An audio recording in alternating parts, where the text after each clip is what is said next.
use the war emergency for the first time in about... This is Jim, and, Receiving this message. We are Ken Jennings and John Roderick. We speak to you from our present, which we can only assume is your distant past, the turbulent time that was the early 21st century. Fearing the great cataclysm that will surely befall our civilization, we began this monumental reference of strange and obscure human knowledge. These recordings represent our attempt to compile and preserve wonders and esoterica that would otherwise be lost. So whether you're listening from an advanced civilization or have just reinvented the technology to decrypt our transmissions, this is our legacy to you. This is our time capsule.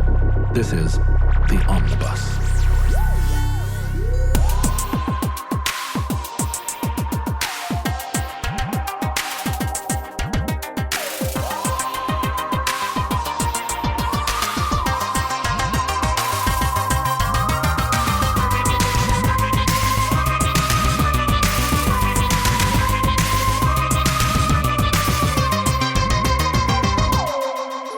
You have accessed entry 1194.EX2116. Certificate number 37084. Soviet Spartacus. I'm Spartacus. I'm Spartacus. I'm Spartacus. I'm Spartacus. I'm Spartacus. I'm Spartacus. This is our first time the word Soviet has appeared in a omnibus entry title, I think. Can that be true? Yeah, I don't see it.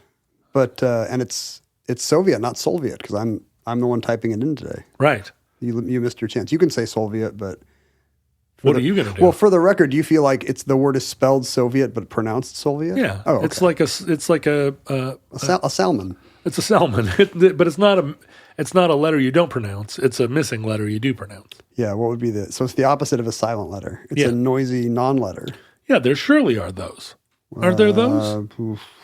A word where you just drop in a new letter that's not in the orthography. Yeah, it's like Worcester sauce. No, that's the opposite. Yeah, that's silent stuff. Oh, right. It's like Worcester sauce. It's like that sauce that doesn't Well, wait, exist. Edinburgh, and we say Edinburgh, but I guess it's those letters are in there. We just say them. I mean, there is a. Where'd the come from? There's no U. What about aluminium? Isn't there there's a No, they spell it aluminium. They do? Yeah. That's crazy. They think we're crazy. But we spell it the way we say it. So how crazy is that?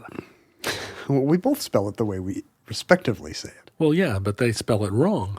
They might have invented it, so. What? They invented aluminum? Yeah, we were just putting tinfoil on our houses, and they were like, no.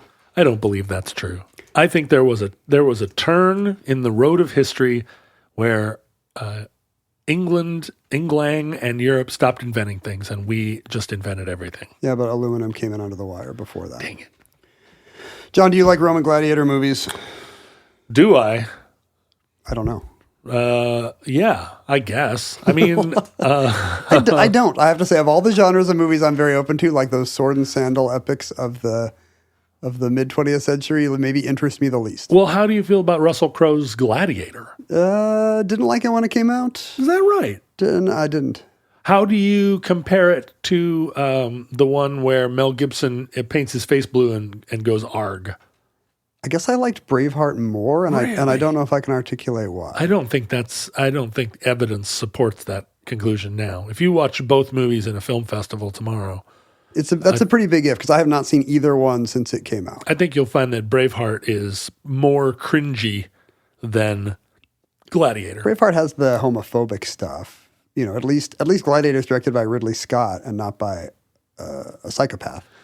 Well, yeah, and it's got a lot of Mel Gibson like making arg face, right? Whereas Russell Crowe keeps his arg to a minimum. He's more of a stoic. He's guy. stroking the wheat. Yeah, that's right. Here's what he likes to do. He likes to walk by something and stroke it. When his wife is spoiler alert, when his wife is killed by the Roman legions. Spoiler alert for the first 5 minutes of a 1999 movie.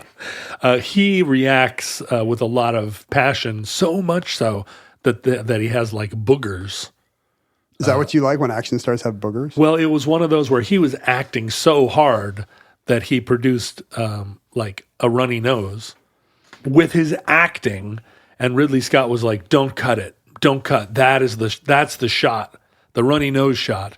And that's how you know it's an Oscar-winning movie. Do you think it was method, or do you think he actually had a runny nose? He actually had a runny nose, or maybe he can like in the same way that Laurence Olivier could feign scorn or anger or delight without actually being scornful, angry, or delighted because he was such a great actor. Yes. Can Russell Crowe just make his nose run? Or does he have to like get in a headspace where he's like, my nose is running? Yeah, I bet he was thinking, what if my real Spanish wife died and was killed by the Romans in a gruesome way? Whereas Mel Gibson would never include a shot of his nose running in agony because he's too busy going, arg! Too manly. No, I don't. I think it's the. I don't. Well, I don't know. You know, I would I'm never saying Mel Gibson's describe idea of manliness. Mel Gibson's idea of toxic masculinity includes roaring at the pits, but not right, but not showing vulnerability or boogers like Russell Crowe does. Although he never shows any emotion in that movie. Anyway, I do. How do you feel about Master and Commander? That's not. See, there's something specific to me about Gladiators. Antiquity that bores me. Like Whoa. Napoleonic War, sure. Even Robert the Bruce, love it all. Did you watch that latest Napoleon movie? No. It was tedious. It's on Apple TV now. I could watch it anytime. I mean, watch it. Go ahead. I was on an airplane, and that usually means I will like almost anything. But this one, I was like, come on, my God, enough. Well, they don't really make a lot of those kind of sword and sandal kind of epics anymore, right? I mean, Gladiator 2 is about to come out, but that's... Is it? Yeah. Who does it star? All your favorites from the original. Oh, no, they're all dead. Connie Nielsen. She's the only one who survived. Wow. Okay. Gladiator 2, Electric Boogaloo. I'm not sure how I feel about that. You were saying that the new Beetlejuice movie is good. They should have called Gladiator 2 Gladiator. If you Why isn't it Absalom? If you say Gladiator twice, Russell Crowe's ghost will appear. What if Russell Crowe has some cameo like, like Obi-Wan? So like fat, what's Gladiator's name? Fat Gladiator appears. Fat Gladiator appears as a ghost, a yeah, force ghost. It's like there's much more abundant eats here in the afterlife. I need you to rise up against Rome. Yeah, I like it. I guess I haven't seen enough. Have you seen Ben-Hur? I've seen Ben-Hur. I've seen Spartacus. And I guess I lump them all in as like sort of sub Lawrence of Arabia's. Yes, I think. I feel like you and I both love Lawrence of Arabia. Well, yeah, like I love a good historical epic, but something about if it's got togas, I'm just like, no, come on. Yeah, I don't know what it is. I've just been conditioned to me. I mean, how do you feel about the movie Airplane? Have you ever seen a grown man naked? I mean, to us, gladiator movies are. I mean, they're maybe the cheesiest genre, just kind of what the culture thinks about them, but they're also kind of conservative coded. Oh, like they often have Charlton Heston. There's often a biblical text or subtext, like at the end of The Robe, where the whole thing is about someone discovering our Lord. But the story of Spartacus is a little bit different. I recently discovered he's a real rebel. He's a real rebel, with or without a cause. We can discuss. He's a loner, Dottie. About 100. He was not a loner. In fact, he led a movement. Right. I mean, maybe in the ring. He was the Cesar Chavez of his day. That's right. Born, we don't even know his dates because there are no contemporary accounts of Spartacus. What? Nobody wrote. A century after his lifetime, we have Pluto and Appian's accounts. No. Mostly he's the bad guy in the profile of the general he's fighting. So we assume he was born sometime around 105, 110 BC. There's no like hieroglyphic of him somewhere. It's like King David, where the only real evidence they have is like a glyph. I mean, 100 years is pretty good for that. I mean, yeah, for something thousands of years ago. Yeah, that's right. I mean, today it would be weird if like we were just hearing about, like I'm the first guy to write about some newsmaker of the 20s. Like, hey, does anybody want to hear about Lenin? Anyone want to hear about Calvin Coolidge? Do I want to hear about Calvin Coolidge? Yes, please. Pull up a chair. And the accounts kind of differ. Like we're going to get a vague constellation of ideas about Spartacus based on what these secondhand historians, a century or more later, were thinking about him. Everyone tends to agree he was from Thrace. Yep. Which would be all the great ones are. Yeah. Today we would say Bulgaria, but that sounds less cool to be like, yeah, Spartacus was Bulgarian. Sounds less cool to us, but not to a Bulgarian. To Bulgarians, like 10 times as cool. Yeah. That would be, northern Greece, I guess Albania, Bulgaria, somewhere in that region. We forget about how much the Balkans were part of the ancient world. Oh, man. And not really thought of as like the Balkans. Yeah, they were. To the Romans, that was where it all went down. Yeah, but it was like barbarian country up there. Well, yeah, north of Sarmagezatusa. No, yeah. Sarmagezatusa. Once you're south of Sarmagezatusa, the Romans are like, they gave us democracy and the cone and the cylinder. We love them, but don't go north of Sarmagezatusa. What did you say? Sarmazegatusa. Sarmazegatusa. Because there they all have weird tattoos and beards, and they go in the forest. They're all Mel Gibson up there. From his later military acumen, it's usually assumed that he had some kind of military background. Was he a Roman soldier who deserted? Was he some kind of mercenary? But the story kind of converges on him being imprisoned by Rome and sold into slavery, trained as a gladiator slave. It's the Russell Crowe story. Yeah, Russell Crowe is just rebranding the Spartacus story. Is Russell Crowe's character in that movie even historical? I don't even know. No. What's his name? Commodus. No, that's the emperor. The emperor is Commodus. Commodus. And his name is Russell Crowe. Marcilius. I should know this because it's the kind of thing that men my age sit around cafes and talk about. I mean, I can quote all the dialogue from Master and Commander. Why can't I remember this guy's name? Is it an S? So Scorpionus. Let's see. If I put in Russell Crowe Gladiator, it's going to give me ads for all the new It's Maximus. Maximus, there we go. Maximus, of course. So no, I don't think. I mean, Marcus Aurelius is in that movie, and he's real. Richard Harris is a real guy. But yeah, that's right. But Maximus, I think, is just a fake Spartacus. Off-brand, store-brand Spartacus. Yeah. Who likes to rub his hand over wheat? He does. He was a military man. Cast out. Yes.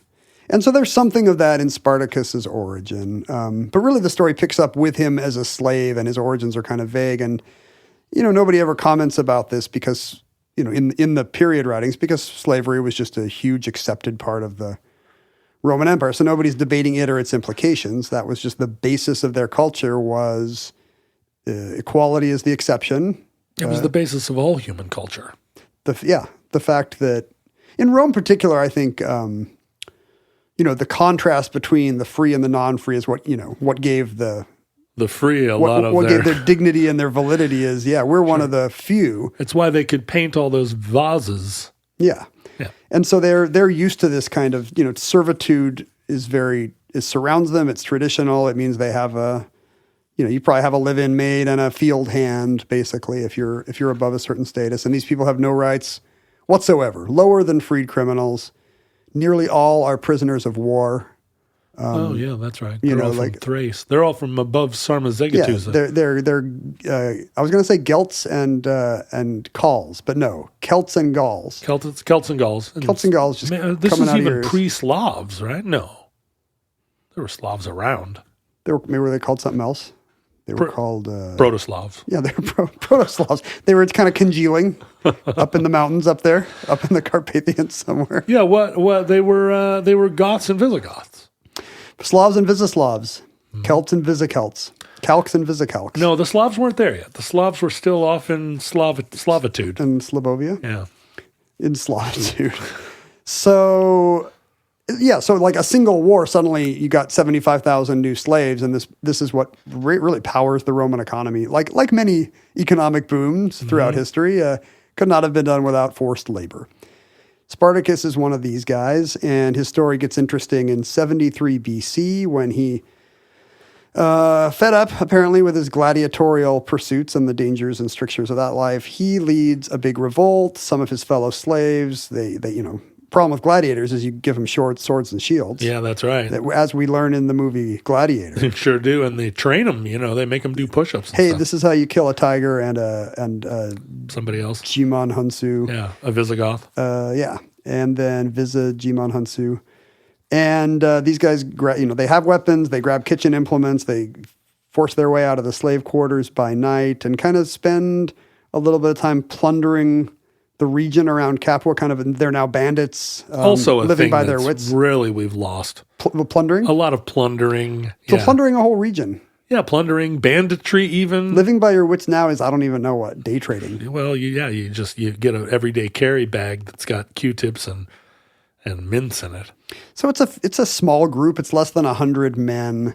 And this all works for them because the Roman legions are away at war on two fronts. That's when to do it. They're off in Hispania fighting, putting down Hispanians. That's a long way away. And then they're doing something in the Mediterranean. The Mithridatic War is going on. So anyway, when the cat's away, Spartacus will play. And they cleverly hole up near Mount Vesuvius where they've got, some cliffs behind them. Sure, smart. Hard to smart smoking them out. They are besieged by Roman soldiers, but actually, is this in the Kubrick movie? I can't remember. There's a dramatic raid where they scale down the volcano on ropes to counter raid the siege and win a daring outmanned defeat against Roman legions. Are you sure that's not Force 10 at Navarone? The second I said it, I was like, I think this is one of the Navarone movies. Yeah. But of course, in a culture where slavery is so prevalent, that means slave uprisings are always a danger to the man They have who lives in fear of them. They have a response team for that, a SEAL Team 4. Well, not enough because they're outnumbered by these slaves, and once Spartacus and co. Become a burr in the Roman saddle, it's very easy to win new sword arms to their cause. Oh, yeah. Thousands and thousands of slaves in that region in southern Italy start rising up and joining Spartacus's. Now it's a revolt, and Boy, those sound like fun days. Those early days where it's like, hey. I mean, it balloons from under 100 people to like 70,000 people under Spartacus's command. Pretty fun, although then you got supply chain issues. That's what I'm thinking. Spartacus is not a logistics guy, right? How do you get milk to all those people? Exactly. 70,000 glasses of milk. It starts as a slave uprising and ends as a war. It becomes what the Romans called the Third Servile War because this had happened twice in Sicily in recent memory. This is the only one of these that actually hit the Italian peninsula, which is a little scarier if you're biggest dickus. If you're sitting in Rome with a goblet of something, if Sicily falls, you're like, we're probably okay. But this becomes very scary to the people in Rome. And at some point, one Marcus Licinius Crassus, a statesman who is also the wealthiest man in Rome at that time, just so the symbolism is better, he becomes a general and marches out at the head of many legions. Oh, you're saying this is all potentially apocryphal? You think that the wealthiest man in Rome also is recruited to this job? I mean, this is only 100 years later, and I think it's Pluto. Did I say Pluto? Plutarch. I think I said Pluto before. Yeah, Plutarch. The dog, Pluto, was writing this. And I think it's Plutarch writing about the life of this guy, this general, Crassus. I see. He's the hero of the story, of Plutarch's story. But it just seems almost too perfect that you've got this uprising of the lowest of the low, these people without rights. And who marches in? Rome's richest man who has just been named a general because nobody else wants to deal with this problem. That's why we can't tax the rich, Ken. He's got the confidence of an Elon Musk or a Zuckerberg. Like, these glasses don't look dumb. I can lead 8 Roman legions. Thank goodness we don't tax their capital gains. You know what I'm saying? Yeah, it helps us put down slave revolt. That's the main reason we don't do it, probably. Which do you want? Elon Musk controlling the world or a bunch of angry slaves? There's a busy time of year ahead. Oh, boy. School's back in session. It's coming up. Holidays are coming. Big time. I have all my family birthdays in November, weirdly, so it's just a nonstop birthday party. I have one, too. Also, I signed my daughter up for debate club. There you go. And it's a surprising amount of work. Well, it's going to be a surprising amount of work, like having to argue with her from now on. Let us simplify this busy time of year through our friends at Every Plate. You can save both time. I mean, a lot of meal services will save you time, but Every Plate also saves you a ton of money. They have $2.99 meals. Wow. $2.99 per serving. America's best value meal kit. Yep, just $2.99 per serving on your first box. So you can focus on making your fall plans, not planning meals, because these are just the pre-portioned ingredients that come right to your door. Tasty, no-fuss recipes. I ordered on their website in a matter of probably less than a minute, and it magically appeared the following week. I am an every plate believer. So this is a great opportunity, you're saying, for us to hack this busy upcoming season. I feel that busy seasons should, above all, be hacked. So let Every Plate save you time and money with their $2.99 per serving meal plan. Join Every Plate today and pay only $2.99 per meal. Plus, get 50% off your first box for all box sizes. 50% off, well, wow. And they have box sizes for 2-person, 4-person. Right, pick your household size. Going to everyplate.com/podcast and then enter code OMNIBUS299. That's right. Code OMNIBUS299 to remind you of how cheap your meal serving price is at everyplate.com/podcast. Thanks, Every Plate. So he actually revives the ancient Roman military practice of decimation. Whoa. Which I guess I had never understood. I thought it was like where you're so mean you kill 1 out of every 10 enemies or prisoners. No, decimation is like You kill all 10 of the 10 enemies? no, you kill 1 out of every 10 of your men. Like Your men? Yeah, that's how it's kind of like the Jack Welch corporate practice of like, yeah, there's going to be a performance review. You need to get rid of 1/10 of your team every fiscal year. But they would just, every cohort or whatever would pick their worst guy out of 10 and execute him. Whoa. So a lot of pressure to perform in Crassus's army. Oh, I see. It's a like some kind of corporate motivator. That's exactly right. Dang. First prize, a set of steak knives. Second prize. 10th prize, you get decimated. So, the accounts of this in Plutarch and Appian are not super consistent. It's unclear kind of what the troop movements are. But at some point, things turn out to not go well for Spartacus's army. They decide to flee to Sicily, and they make a deal with some Cilician pirates to take them across the Strait of Messina, maybe, to get to Sicily. But guess what? You can't trust pirates. Here's the problem. What? Here's the problem if you're a no-status slave making a deal with pirates. They can just sell you out. So the pirates just take the money and run, or are they Maltese sail? pirates? Because that's is who that you the gotta worst watch kind out of? for. Is that the worst kind of pirates? Well, it seems like they have the shortest distance to sail to Sicily. That seems a little racist to presume that the Maltese would be the worst. I mean, the anti-Maltese racism isn't the biggest concern we yeah? have in America Ask today. Pete Buttigieg what it was like to be a little Maltese American kid growing up in Iowa, in Indiana. Hard to say. Yeah. Impossible to say, really, where Pete Buttigieg grew up. You and I don't have access to. 100 years after his life, someone finally wrote about Mayor Pete and his interest in trains. Let me see. The Cilician pirates, their strongholds were on the coast of Turkey. Yeah, okay. That makes more sense. It's better run. They might stop in Malta to plunder or... yeah, I bet they did. Get a falcon. Anyway. I said the other day, you know what? I think we should go to every island in the Mediterranean. I mean, you can't even go to the Greek ones. Well, you can't do that. But I mean, the big ones. Oh, I see. I'm sorry, the big ones. Where do you stop? Cyprus, Corsica, Sicily, Sardinia. Malta, Crete. You done there?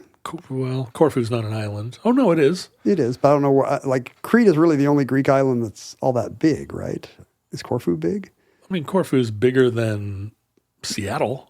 Well, a lot of islands are bigger than Seattle. Maybe not by that much, but Cyprus. Did you say Cyprus? I believe I said Cyprus. And looking it up, going through the the blogs.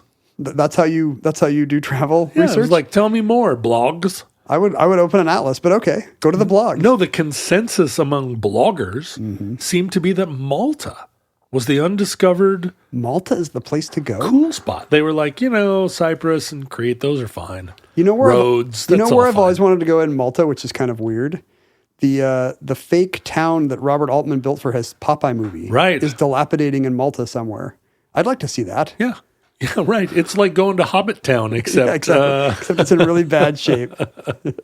It's full of some kind of awful crab that will swarm you and kill you. Anyway, so after the pirates stabs... Anywho, we were talking about how the show maybe should be called Anywho, after the pirates stab Spartacus in the back, not literally, he gets cornered in southern Italy. He is decisively, finally defeated by Crassus's men. All the historians agree that he dies in that battle, although maybe some say his body is never found. So it's maybe he's still out. Force Ghost. He's Tom Joad. Yeah, Force Ghost, exactly. You're going to have fat Spartacus coming back, holding a big turkey leg. You would not believe the eats they have here.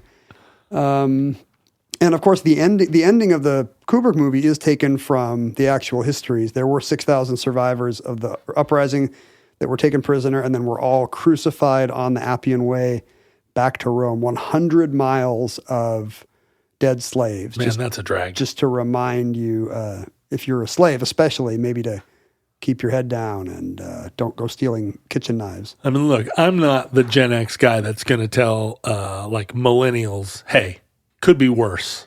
I mean, I know you can't make a down payment on a house. You got all these student loans, but at least 100 miles of crucified rebellious slaves. What's the most number of miles of crucified bodies in your town? It's got to be less than 100. That's right. Even in the highest rent districts in San Francisco and Seattle, there's, I bet, not a single crucified person. Now, the weird thing is, it's always been kind of my vague idea that these are kind of fusty, corny movies, these toga epics, and I've never been that even like neoclassical paintings kind of bore me. If somebody's wearing a toga, I'm like, nope, what else you got? Well, how did you feel about The Life of Brian? Well, that's a very different thing, isn't it? But I mean, did you respond to the... I think the jokes are funny, but I'm not like, here I am back in the Mediterranean of 2,000 years ago. I will say I did not appreciate it as a sweeping historical epic, no. But I mean, did you recognize the tropes that they were exploring? Because there's a lot of trope mockery. But a lot of them are biblical films. But I guess you're right. There is overlap. You're right. And a lot of these movies that came out in the 50s were explicitly biblical. John Huston made an adaptation of Genesis, and there was that awful Jesus biopic where John Wayne plays the centurion. All the big stars make cameos like It's Around the World in 80 Days. But when you said the conservativeness of them, like it's sort of masked conservative porn. Yeah, I mean they're all. Well, I mean it's not even masked. They're all of them are very God fearing. Like the explicit message of many of them is the Lord comes in a burning bush. Yeah, I hope our characters accept Christ, right? Even if they are from godforsaken Malta. But the funny thing I recently learned, particularly about the story of Spartacus, is that I guess I knew the movie stuff, but like before 1960, before Kubrick's movie comes out, Spartacus really had one trope, one purpose in world culture, and that was to inspire the Soviet proletariat, to inspire an international workers' uprising. And I think I found this out accidentally when I was looking up, I don't know, I'm sure I was trying to write some trivia thing, and I was like, are there things named Spartacus? And that's when I found out that to this day, there are 6 soccer teams in Russia named for Spartacus, which was more than I was expecting. Yeah, right. I think the expected value for me would be 0 Russian soccer teams named for Spartacus. But I see that he is a champion of the worker. You can see where it comes from, right?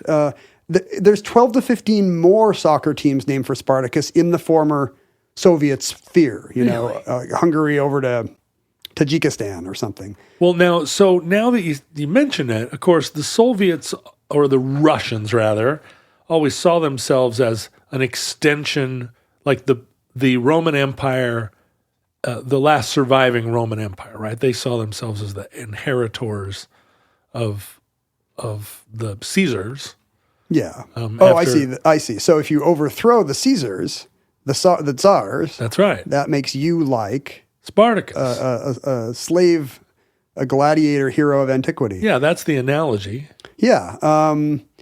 And I just remember being mystified when I saw this. There's to this day, there's a dozen sports stadiums in Eastern Europe and Russia named for Spartacus. Like what? Like how did this? It just seemed like incomprehensible to me. I was mystified. When you say it in that tone of voice, it certainly sounds mystifying. You think if I said it in a different voice, if I was like, and as we all know, there are 15 soccer stadiums named for Spartacus, you'd be like, well, of course. Yeah, if you had brought this up in the context of a different show where you were like, as we all know, yeah, the all Spartacus. Russians, the biggest soccer stadium in Kyiv is probably named for Spartacus to this day. But I'd be forced to pretend that I knew that already. I had never heard this. And I started to dig into it, and it was surprising. I mean, it is exactly what you're saying. He is a working class hero, literally in chains by a rich upper crust of society, right? Who, through his own, class consciousness and superior qualities. That's what it is. He is a hero of the Soviet Union, and this was recognized, before the Communist Manifesto, like just him as a working class hero, like Toussaint Louverture, who led the Haitian Rebellion around 1800, he was often called Black Spartacus. Oh, which is a pretty badass. That's like I would see that. I would see that movie, right? Black Spartacus. So first of all, I can't believe there isn't a movie called Black Spartacus, or a rapper at least. But second, so it was not the Soviets; it was pre-Marx. It was early 19th century. There's definitely an undercurrent of people remembering Spartacus as kind of the guy from, because back then there are no universal references except antiquity. Greece and Rome is kind of what we've agreed upon, and the Bible, I guess. Right. And there really weren't many instances where anybody was freeing the serfs. Yeah, I mean, prior to you have Moses in the Bible, I guess, to the degree that slavers in colonial America actually put out a new version of the Bible that like cuts out Moses freeing the slaves because it's going to angry up all the enslaved people there. Angry up yourself. And so, and they don't want that. So they leave in all this stuff in the New Testament where Paul is like, do what your masters say. It's really awesome. That's God wants it that way. Otherwise, why would he have made them masters and you not masters? So they left all that stuff in and they cut out all the angry making slavery in Egypt stuff. But yeah, when you think about it, the UK or Britain outlawing slavery was an early 19th century innovation. And prior to that, was there ever an instance where anyone outlawed slavery? I mean, outlawing slavery and freeing the serfs is only 200 years old. Probably. Prior to that, there was never even considered except by some. Even if I bet historians can think of isolated cases and we would like to hear them, but it certainly wasn't a cultural trope, Right. Like all today we have all the heroes of throwing off the literal chains of chattel slavery in this continent. So you have Nat Turner and all the rest. But back then, you're looking for you got to go back 2,000 years. Yeah, Moses and Spartacus. That's all you got. And so there's enough of that in the water that Marx is aware. And I guess there's an 1861 letter we have where he writes to Engels that Spartacus was he calls him the most splendid fellow in the whole of ancient history. Great general, noble character, real representative of the ancient proletariat. Which is kind of funny to me that he's just listing off these great general, noble character, no notes, Marx loved Spartacus. Well, he's compatible with Marxism. Thank God we haven't had a character in a long time. We've never had one with an actual like cover blurb from Karl Marx, like to Engels, no less, being like, who's compatible with me? Yeah. This guy. So I guess kind of on the strength of his appearing, Marx doesn't write much about Spartacus, but there's enough of a sense that he is the lone working man who took up arms and rose up, that when left-wing revolutions inspired by Marx begin to happen and movements begin to coalesce, Spartacus becomes a symbol for that. And how much of the Spartacus story is retconned during this period by Soviet realism? A ton, as we will find out. Like the version of Spartacus that gets soccer stadiums named after him, east of the Warsaw Pact nations is remembered for hammering swords into plowshares. It's not something Plutarch or Appian would recognize. So we'll get there. And this begins in 1914 in Germany, where Rosa Luxemburg and Karl Liebknecht and other leftists in the Social Democratic Party of Germany become unhappy with, I guess at this time, World War I has just started. As they said, hey, look, World War I has just started. Yeah, right. And that's what they would say. Let's form a fifth column. Well, they were the Social Democratic Party of Germany. The leftists felt was insufficiently anti-war. Did they protest vote for Nader? Exactly. I mean, it's essentially that. It's like, well, maybe I'm not going to vote for Biden, and they formed an offshoot party which they called the Spartacist League. So literally like the Spartacusian League. But not the Spartacus League, the Spartacist Well, League. they're Spartacists. Yeah, like we're followers of Spartacus. Right, they're the Decemberists. Exactly. The followers of December. Do you feel like there should be an indie rock group called the Spartacists? Except they'd spell it wrong like the Decemberists spell it wrong. Decembrists. And in fact, what became the Communist Party of Germany, which turned into a huge force in Weimar era Germany, real workers movement, is the Spartacist League. Like Rosa Luxemburg is there's no bigger name in left-wing figures of that period. And I've surely read this 40 times in 40 different books, and I was just like, Spartacus. I think if I saw Spartacist League, I would think about Sparta or something. Yeah, right. they've got the rigorous soldiers of Sparta. That's exactly what I probably thought. But when the hard C of Spartacus turns into a soft C, you kind of lose the connection. You rip it from your letter sweater. Taking the letter C from his varsity sweater. So Lenin praised the Spartacist League.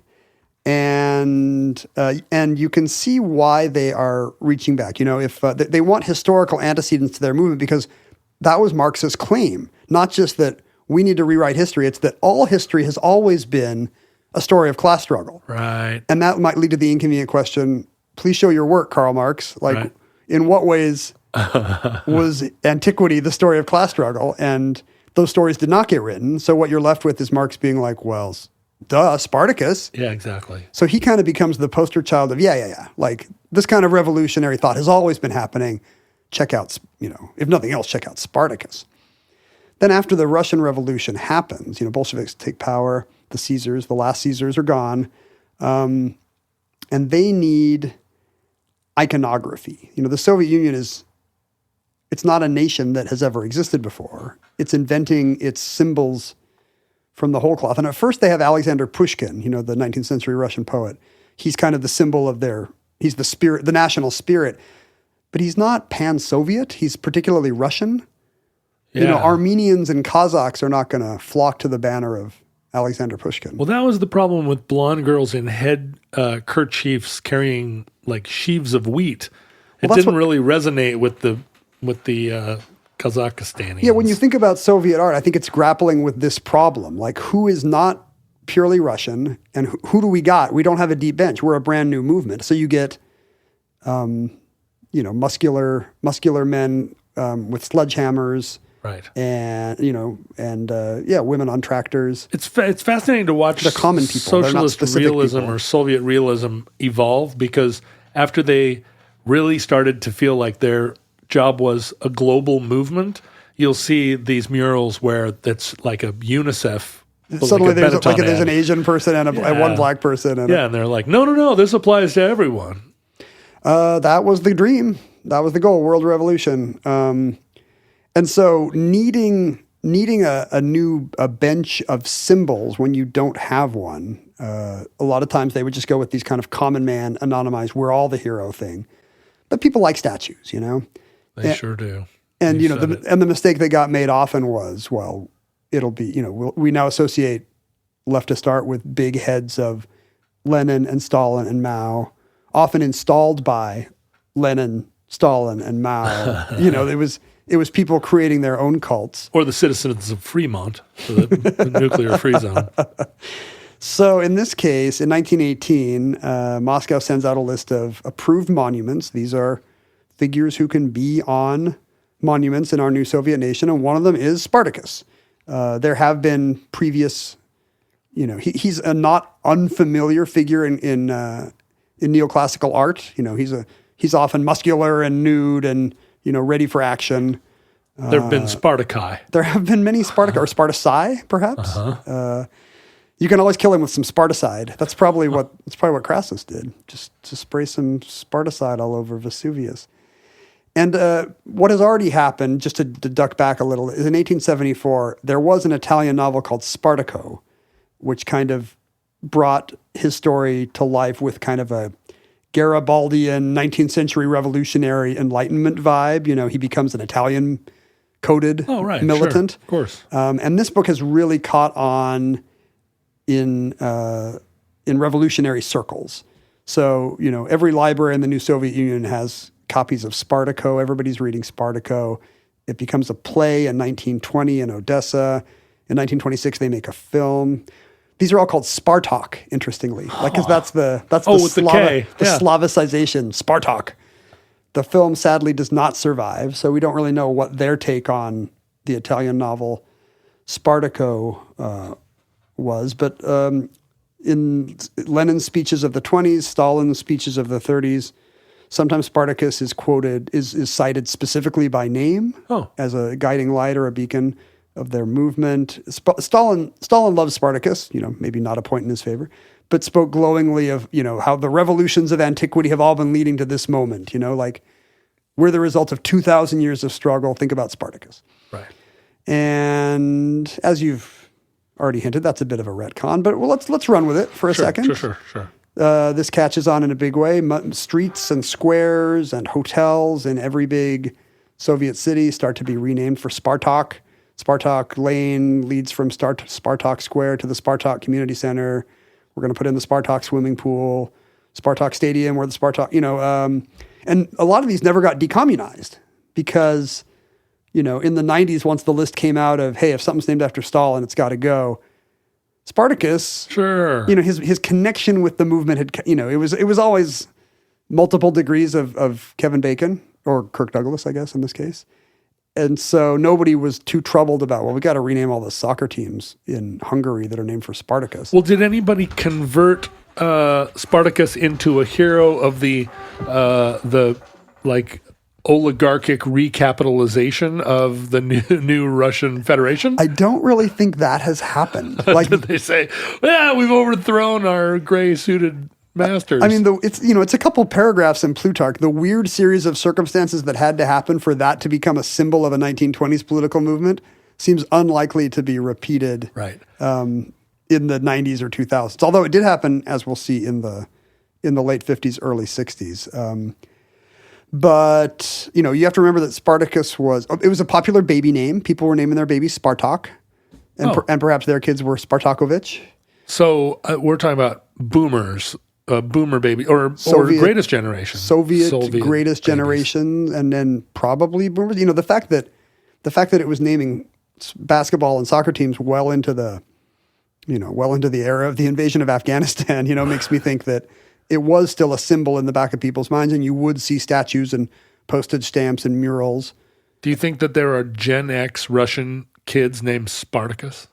There could be. They would be kind of among the youngest. If you are listening to this show and your name is Spartak, please write us. Thank you for learning English and probably emigrating. And maybe are there super patriotic Russians who listen to this show and think we're just joking about Putin? I mean, I bet you there are Ukrainians that do. I mean, Ukraine inherited a lot of this. There's places in Kyiv named for Spartak. Yeah. They inherited the old Soviet maps and policies, just like we did, just like Moscow or St. Petersburg. Us, not so much. And I've mentioned the soccer teams, which is how I kind of stumbled across this, but that had to do with specifically Spartacus being a gladiator. Yeah, he was a professional athlete, and so if you're looking for something to name your soccer team in Novizhny Novgorod or whatever that city is called. Novizhny Novgorod. North of Novizhny Novgorod. So he's an obvious answer. So that's why he became the symbol of Soviet athletic talent as well. And so I have seen his image in bas-relief on many Soviet things and just never put together that it was Spartacus. If you've been outside any field or training facility Yeah. you probably saw Spartacus art. I just thought it was the new Soviet man. I thought there was a muscular nude man, because of course, why wouldn't there be? Right. And you appreciated that on its own merits, as we all would. Hey, it's a comely figure. Second to no one in your appreciation of muscular nude men. But, I mean, it was to the degree that when the Soviet Union originally opted out of the Olympic Games after the Bolshevik Revolution. Oh, for how long? I don't know. They didn't come at least, I think 1 or 2 Olympics they skipped. And the idea was, this is the West's decadent games. We need to show our superiority with the workers' games. And so they started a workers' Olympics called the Spartakiad. The Spartakiad. So we had the Olympics, they had the Spartakiads, named for, of all people, Spartacus. And were the events like harvest wheat, Yeah, it's like, let's do the sickle throw. survive on 500 calories a day? They should do them every 5 years, right? Instead of every 4 years. That's right. Would It's a 5-year plan. That would be the Spartakiads. Ken, we're coming into fall now, and how much time does it take you and your lovely wife to recalibrate the Where's this going? recalibrate your relationship by spicing it up? No, recalibrate your furnace and how warm you keep your house and how warm you keep your bedroom. I turned off my sprinklers yesterday. Well into the fall, I was keeping the door open in our bedroom at night. Yeah. Just because, Seattle's kind of bug free and you get some moths. But It's been a nice autumn. You get fresh air, but it's starting to get too cold for that. Yeah. And that's why I could really use some next-gen technological advancement, possibly inspired by the work of NASA, our country's space agency, that would help me regulate my nighttime temperature. Well, let me tell you a little story about Miracle Made sheets. Yeah. Miracle Made? Miracle Made bed sheets are infused with silver fabrics. They were inspired by NASA. And here's why that matters. 2 reasons. Two reasons that come to mind. Of the many. Yeah, of the many reasons. No doubt. The first reason is that your normal cottony sheets or cotton polyester blend, whatever sheets you use, they actually harbor more bacteria, wait for it, trigger alert, than a toilet seat. That's gross. It is gross. Do you think that's per square inch, or is that just because a sheet is a little bit bigger than a toilet seat? It might be that different areas of the sheet harbor different quantities of bacteria. It's true. Like that corner my feet never get to, I hope is cleaner than most of my toilet seats. I bet it is. Maybe you could flip it around. But either way, right? If you have Miracle Made sheets, you're not going to have to, because the silver actually regulates the bacteria. It's nature's antibacterial. It is. I love this. All that gross stuff can lead to acne and allergies, and stuffy noses. It's a Northwest tradition. So you owe your health and good looks to your Miracle Made bed sheets? Is that what you're saying? That's exactly why I look so young and fresh all the time. But also, these quality sheets, the silver infused fabrics, are thermoregulating and designed to keep you at the perfect temperature all night long, no matter the weather.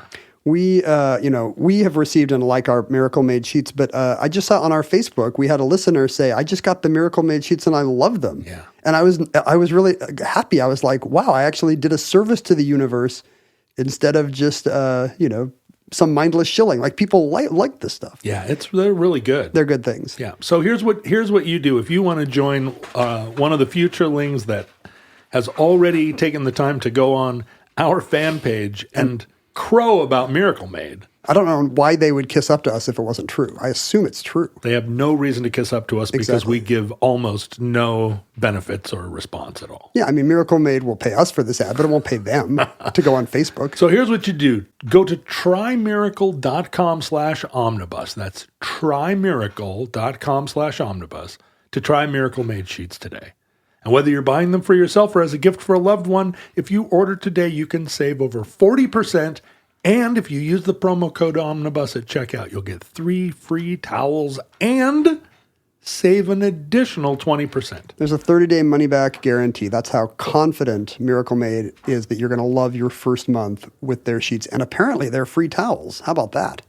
So upgrade your sleep with Miracle Made. Go to trymiracle.com/omnibus. Use that code Omnibus to claim your free 3-piece towel set and save over 40% off your order. Thanks, Miracle Made. And so this became a new Soviet academic discipline. Not every area of historical study was welcome in Stalin's Russia. I'm sure you can imagine. That's right. But, a Marxist take on antiquity was always welcome. And so there was a lot of Spartacus research. And this is kind of where we get into the problems you alluded to, which is, Russian historians at the time were writing these long things about newly discovered evidence that Spartacus actually had specific social programs in mind. Of course, Spartacus would have collectivized agriculture. But it's interesting because that was an era of archaeology.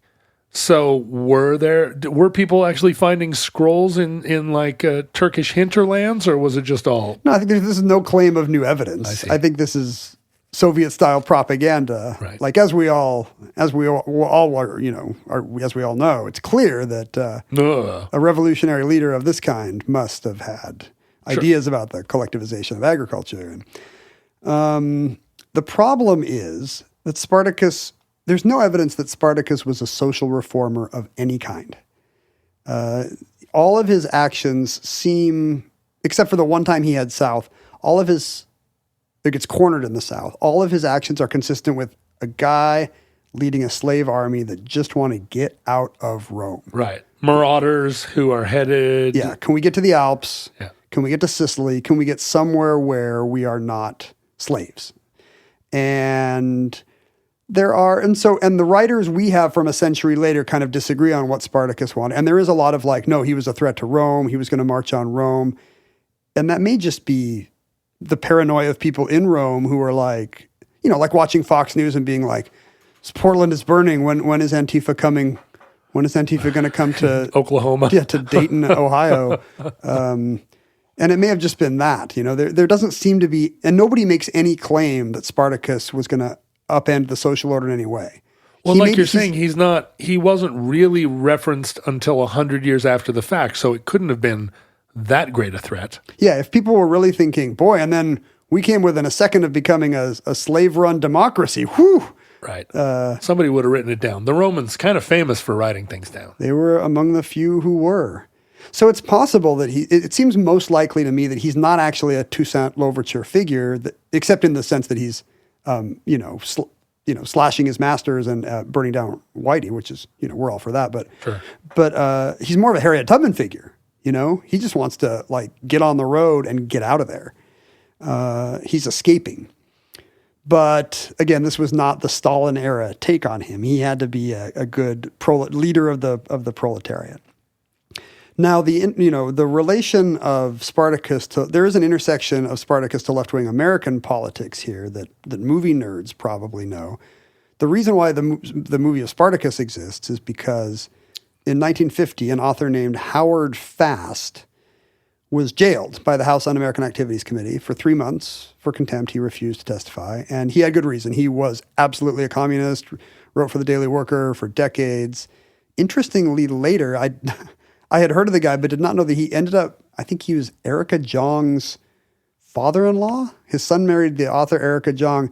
And today the pundit Molly Jong Fast is Erica Jong's daughter and Howard Fast's granddaughter. Wow. Which I, for years of seeing her on Twitter, had no idea.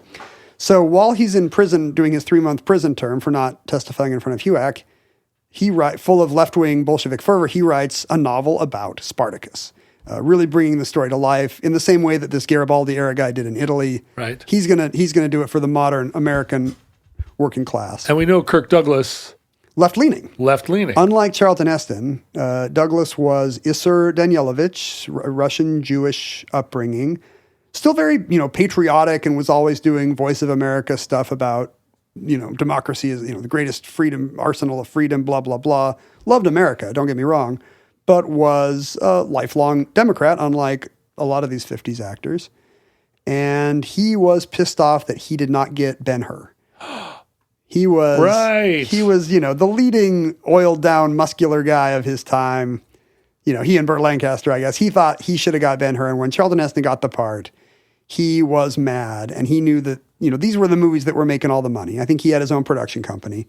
And he thought, I need a sword and sandals epic of my own with lots of, something gladiatorial. If I can't have a chariot race, What do we got? Well, now I'm wondering, when do I get my sword and sandals epic? You think it's one to a customer? Well, You don't really have a Kirk Douglasian physique, no offense. no, that's true. I mean, I'm more like a Zeus than, like a lean Spartacus. I'm more like a chunky Zeus. So Wouldn't you agree? So you could be like, yeah. So you, Thanks. so we cut to you in Olympus, Yeah, throwing lightning bolts down. like Laurence Olivier in Clash of the Titans. I've had many people say, "Why haven't you been cast as the villain in a movie?" And I go, "Yeah, exactly." Really? Yeah. If somebody said that to me, I'd be like, oh no. No, I feel like I am the villain in a movie. The one that's like the guy who's like smart and lays on some I could heavy see thing. you could be in a Miami Vice episode. No. I'm Yes, saying absolutely. like some kind of thing where how sometimes spy bad guys are like quirky and like kind of like out of shape and wear weird glasses. You're a Bond villain. Yeah, like a Bond villain. Exactly. No, but I think you are the made-for-TV version. You're a Miami Vice villain. Maybe I can win a daytime Emmy. You and Miami Vice had Phil Collins, so Sure. you can be a pop singer and Yeah. and fight Crockett and Tubbs. All right. Yeah. So back to Kirk Douglas, who, by the way, is an icon in Culver City, where I spend a lot of my days. So there's a Kirk Douglas theater. I stay in a place that has a mural of Kirk Douglas outside at some time. Why Culver City specifically? I don't know if he lived near enough or just poured money into cultural institutions there. I mean, Culver was always, it's where the MGM studios were and their huge backlot. It's where, even back before that, in Silent Times, I think Hal Roach had his studio there. So if you go to a Keystone Cops movie or if Harold Lloyd is hanging from something, it's probably in Culver City. I mean, the time that I've spent in Culver City, it really resonates as the cultural center of the region. Well, the funny thing is, it used to be kind of dead in a weird little, why is this its own city in the middle of LA? And it's actually, they've done a great job. It now has a nice walkable downtown. I haven't been there in a while. There's always live music in the plaza, whether you're trying to sleep or not. There's food courts and a Salt and Straw and a Trader Joe's and an Erewhon and a Shake Shack. I feel like most of LA, it seemed like, there's sidewalks and stuff, but there's also 6 lanes of traffic and people going 85 miles an hour. They from took lanes stoplight to stoplight. out of the main drag through Culver City to put in bike lanes, walking lanes, and a big plaza. And now it's a nightmare at rush hour, but that's a win for urbanism. Right. They Seattle-ified it. They did. The light rail went through, and now there's, I think, HBO and maybe Apple are over there. Oh, nice. So it is kind of a boom town. I should have bought that trailer park when I had a chance. It could be your face up on murals next to Kirk Douglas. You'd have to have a little, like a hole in your chin. Roderick City, they should have called it. Anyway, he is bummed about losing out on Ben-Hur, and he has, a VP in his production company says, well, have you read Spartacus? And he gives him Howard Fast's novel. Kirk Douglas loves this and then finds out that Yul Brynner is already developing a Spartacus movie called The Gladiators. Also, a very oiled person. Another oiled person thriving on... I mean, maybe that's why that was the preferred genre of movie, because Hollywood was full of wide-shouldered, shiny guys. Yeah, shiny guys. But Yul Brynner's project does not have the rights to the Howard Fast book. Good. So Douglas is like, I'm going to buy the book. We can call ours Spartacus, and maybe we can get out ours ahead of Universal or whoever's making the Yul Brynner movie. I'm rooting for him now. Yul Brynner, by the way, is pissed and is, he's shooting this movie off in Turkey or something and is facing weather delays and realizes that he's not going to be first to market. Right.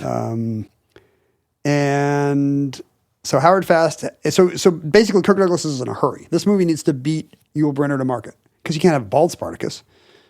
Well, no, but you can. But wasn't this a time when gladiator movies were thick on the ground? Was there any reason that you don't want I think 2 Spartacus movies in the same season might be a bit much. Oh, right? It was kind of like 2 Saturday Night Live sitcoms that debuted at the same time, or Armageddon, Deep Impact. It's a Ants Bug Life scenario.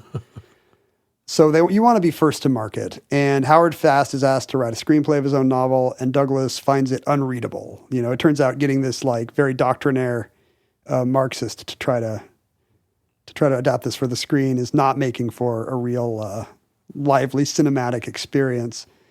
And now it's all hands on deck, and they pre-production has already started, and they don't have a script. Douglas is so he desperate. just improvs the whole thing. That's right. A lot of people don't know this. All of Spartacus was improvised. Like that one guy who says, I'm Spartacus, he just forgot his lines. He thought he was Spartacus. I am the Batman. So the famous thing that happens that changes Hollywood history here is Douglas is so desperate and, left-leaning enough to feel like this is the right thing to do that he goes to no less than Dalton Trumbo. Oh, there we go. Blacklisted screenwriter, one of the Hollywood 10. Working in secret. Back in the 40s, a bunch of screenwriters and one director and a producer refused to testify in front of Congress during the Red Scare as a result, which is totally legal, but it was also apparently legal for the studios to conspire and as a conglomerate say, we will just not hire these guys anymore. Although Dalton Trumbo won 2 Oscars for screenplays during the time when he was writing under a pseudonym. Yeah, right? I think he won for maybe the Brave one, but it's like, oh look, John Stone is not here to pick up his Oscar. What are the odds? And Dalton Trumbo adapts Fast's work. Howard Fast hates it. I think they were kind of dueling. There was some leftist schism then that meant that those two did not get along. What a surprise. A leftist schism. That never happens in 20th century America. And finally, Douglas kicks Fast off the project and has Trumbo write the screenplay. Whoa, that's anti-revolutionary. Well, it's a big deal because he later pushes to get Trumbo credit. It's now been over a decade since the Hollywood 10. I think this is 1960, right? Yeah, I mean, the movie comes out in 1960, and I think Trumbo thinks Kirk Douglas correctly thinks I have the pull to do this. It's like Clooney being like, not a lot of people can write the editorial that might get Biden to drop out, but I'm George Clooney. I'll give it a shot. Right. And or Frank Sinatra saying, "You're going to let Quincy Jones into the casino." Well, that's a little different because if you say no to that, you will get shot by Frank Sinatra's buddies. Yeah. But yeah, exactly. Like if you're famous, maybe you can get Willie Mays into the hotel or something. And in this case, Douglas's gamble is correct. The time is right. Universal backs down and puts Trumbo's credit on the movie. And there are protests. People notice that a red is back on the screen, and the American Legion pickets the movie. Oh, but it's 12 years later, and the American Legion they really picked the right cause. Don't go to Spartacus. I'm dying at the thought of the 1959 American Legion, like, so mad. Well, the funny thing is when you have this context about Leninist, Stalinist Russia, I mean, they're not wrong. This is actually 100% in line with the goal of leftist propaganda at the time. Sure. Rise up against your pampered masters in the city.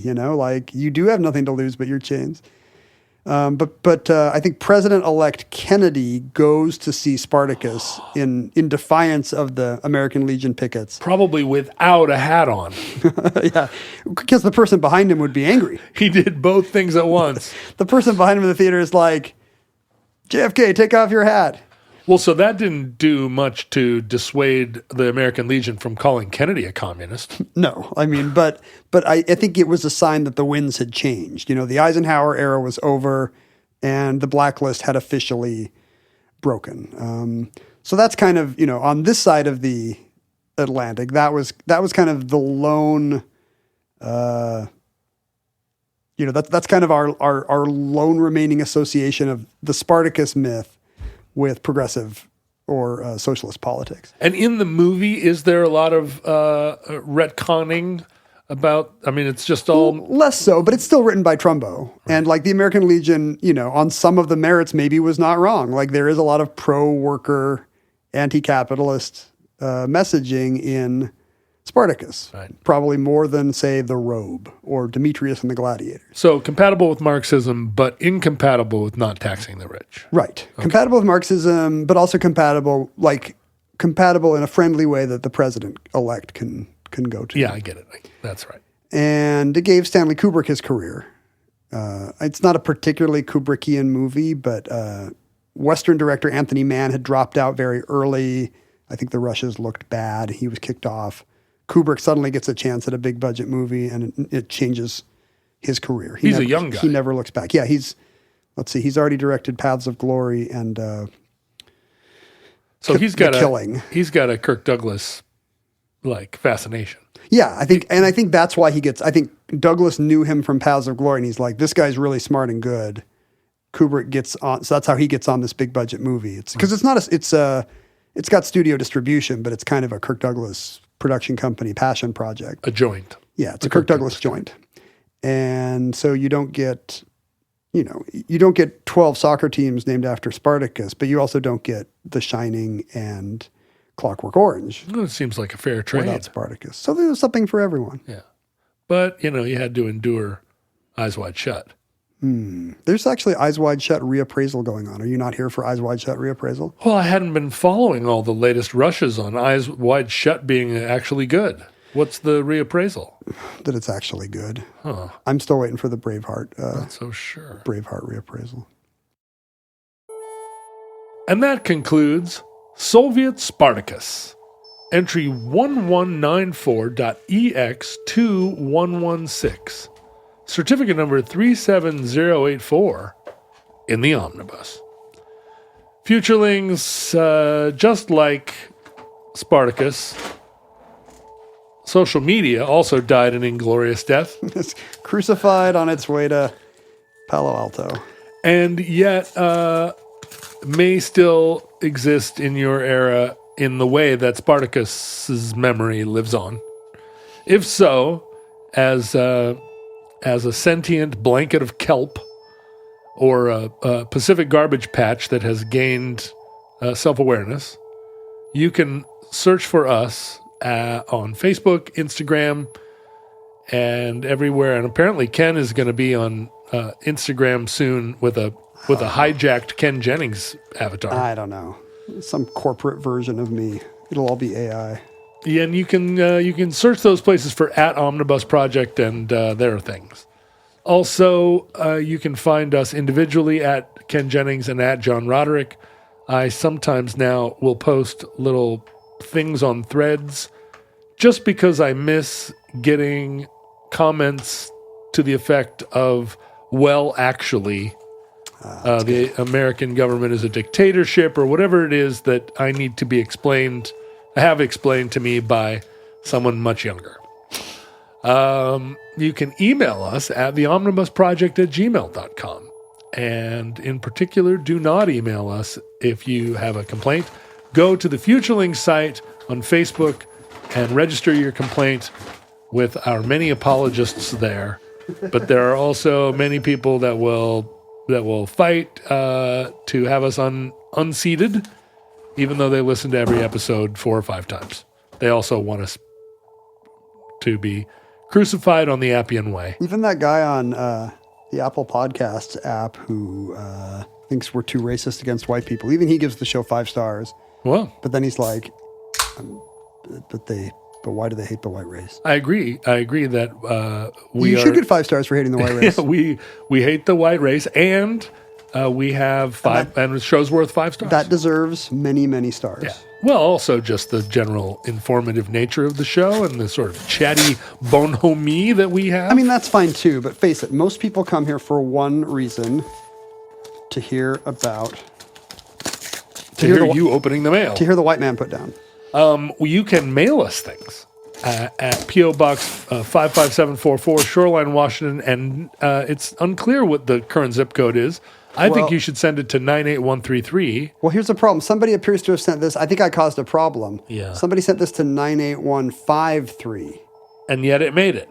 But somebody had to cross it out in the postal service and put 98155. So what you have done is infuriate some Shoreline post office workers. Yes. Who are like, my God. Listen, 33 appears to work, 55 appears to work, but doesn't mean you can just try 53. Sharon from Grand Forks. We had a whole system. We had a whole basket that we reserved for Omnibus Project, and now we got to run around the store, find them sitting over here, sitting over there. I think Sharon is the one who thinks I'm insufficiently vocal in my love of North Dakota. What did Sharon say?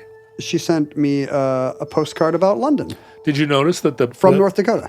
That the envelope has the Union Jack on the inside? I did. It's pretty fancy. It must be one of those fancy ones that you go to Papyrus and it comes with the card. And what does it say? Do you call the store Papyrus, by the way? I have never heard of it, and I don't call it anything. But if you were in a mall and you were like, this place appears to have greeting cards. I would say Papyrus because papyrus sounds like a papaya. Yeah, they do. It's true. They don't have papayas there. Didn't we always say papyrus until recently? No, I think you said papyrus on the Comic Sans show, and people enjoyed it. It's the new Soviet. Oh, because it's actually pronounced papyrus? It is papyrus. Oh, that's terrible. It's always been papyrus to me. Okay, this is confusing. Somebody has sent us a little box that says Ghost Express and maybe has a little guy peeking out, but also it's sealed with wax. What is Ghost Express? Is it a I'm game? trying to open it, but wax is getting everywhere. Sealed wow. with wax. Well, now it's even more cryptic. Sealed with wax. Here's a message from a ghost who died in 1863. This is not actually written on this piece of paper, but it's actually punched out of it. The letters are holes in the paper. They're negative space. But those are letters? Yes. They just look like punches to me over here. Well, you're too far away. I mean, the ones you can see are probably the P's and the O's where it's all punched out. What does it say? This ghost is a troublesome poltergeist who died January 22nd, 1863, perhaps in the Civil War. Mm-hmm. Likes music, dislikes technology. If you died in 1863, what is technology to you? The rifle. I really hate the Gatling gun. The steam engine. Yeah, the Gatling gun, probably. Maybe that's how he died. Oh, you know what? The submersible. Like the Merrimack and the Monitor. These will never catch on. I hate ironclad warships. And then there's a little corked vial with apparently some of the ghost's teeth. Oh, dear. And then a cryptic kind of True Detective looking glyph. Like a glyph. What are we now being haunted? What are we meant to do with this information? Oh, wait, sorry. Is there an accompanying Maybe I should have opened these letters first. There's number 1 and number 2. Okay. This package is over a year. Dear John. Oh, maybe Dear John is to you and number 2 is Dear Ken to me. Let's find out. That is correct. Okay, give me the letter that belongs to me over here. This package is over a year late, but I blame the new that's baby. my letter. Merry Christmas 2022, but everyone's going to hear it at the same time you do. I had to acquire this illegal item from overseas. I hope you love it as much as I loved learning about you two. Do you think it's illegal because it's got human teeth? Yes. What countries will let you procure human teeth? And they're adult sized, I think. I think they're cadaver teeth. They are not baby teeth. He or Best she? Mark. He. And if you're wondering about why he is not concerned about sending human teeth through the mail, it's signed Best Mark the Libertarian. Mark the Libertarian. The laws should not keep. Mark the Libertarian, who is a sovereign citizen, has sent us ghost teeth. And then here's my letter. Dear Ken, this is the more libertarian one. The utility of the gift exchange is maximized when the recipient, not the giver, dictates how capital is allocated. See, we need to have billionaires controlling. I'm not sure I see. Merry Christmas 2022 for Mark. And to put his money where his mouth is, knowing that the recipient should dictate where capital goes, he has sent me, but not you, $100 bill. What the what? I have turned around on libertarians. Oh my God! Their policy now seems very sensible and cohesive, coherent to me. But he doesn't say that I should receive the ghost teeth. He's given. Maybe it's implicit. I mean, there are 2 teeth, which is nice. Do you want the big one since I got $100 bill? They seem to be in a jar of mouthwash. Yeah, like it's vial of. It's scope. Scope. Isn't that what you would put? I don't know. I really don't want to uncork it. Well, no, I don't think you should. Are you okay if I don't uncork I think you should not, but I don't know what the glyph represents, and I also am very curious how you're going to allocate this $100 now that you're the big money guy, you're the capitalist. I want to go to ghost.express. Wait, did he say Merry Christmas 2002? 2022. Well, what is that? Apparently this mailing was belated by a new baby he has. First ever libertarian to have sex. That's exciting for him. Interesting. Congratulations. But yeah, no. Here's the website where you can send somebody a ghost, and this is exactly what we are getting. We got a ghost. Oh, it's not always teeth. Look, you can get like a creepy old key. This is just stuff from your basement. Shin bone. It doesn't. Not all of them appear to be medical waste. Which is nice. I don't remember libertarians being like also into the supernatural. Yeah, spiritualists. This is a new thing, a kind of a mystico, Rosicruciano libertarianism. I'm very into this. Yeah, and I might have change for $100. Nobody has cash anymore, But look at this. All those people that sent us $20 bills are looking pretty paltry right about now. When you pulled it out, I didn't even recognize it as 100. It's been so long since I saw one. What exceeds the generosity of a libertarian? Perhaps nothing. And then there's one more thing here. Oh, wait. Is that a vinyl record? Oh, have I been confused the whole time? Did he send... Okay, I got this wrong. Sorry, Mark. The number 1 and the number 2 were actually with this package, not with that one. Never mind. Okay. The ghost arrived on its own, and we will never know. We will never know which kind...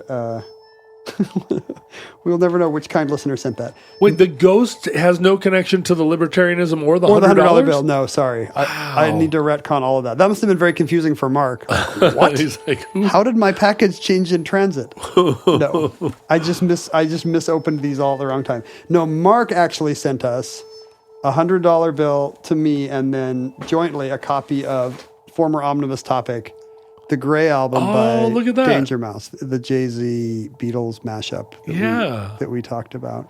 We can put it up on the wall next to the copy of Mr. Rogers' Won't You Be My Neighbor that we have. Didn't somebody also send us like American Eye by Tom Petty and the Heartbreakers or something? Yeah. I can't remember.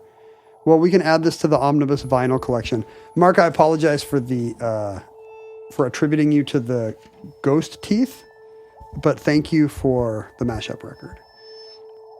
I should also mention that you can support the show, and dare I say it, should support the show. Moral imperative. At patreon.com/omnibus project. Now, Mark has sent us $100, which is awfully good of him. It is. He really should have just given to the Patreon, and then he'd have all the bonus episodes. I'm sure he already does. I'm sure the $100 is a libertarian bonus. It's like a tip. Yeah. I'm sure as he lowered the because incel libertarians flag, are great tippers. Yeah, exactly. They feel like, I should support the government shouldn't be raising the minimum wage. I should be giving lavish tips to servers and barbers. That's what they all say. But there are so many reasons to support the show at patreon.com/omnibus project. I feel like maybe foremost, you get the show on Tuesdays ad-free. And so you're going to this is for those of you who want to miss my frequent ASMR readings of our ads. Do you not want off-putting ads? Go to patreon.com/omnibus project. So go to patreon.com/omnibus project, and I suggest pledging at $10 a week. Yeah, or just send me 100, and I'll be in charge of giving John some of it. Yeah, exactly. Listeners, from our vantage point in your distant past, we have no idea how long our civilization survived. We hope and pray that the catastrophe we fear may never come. But if the worst comes soon, this recording, like all our recordings, may be our final word.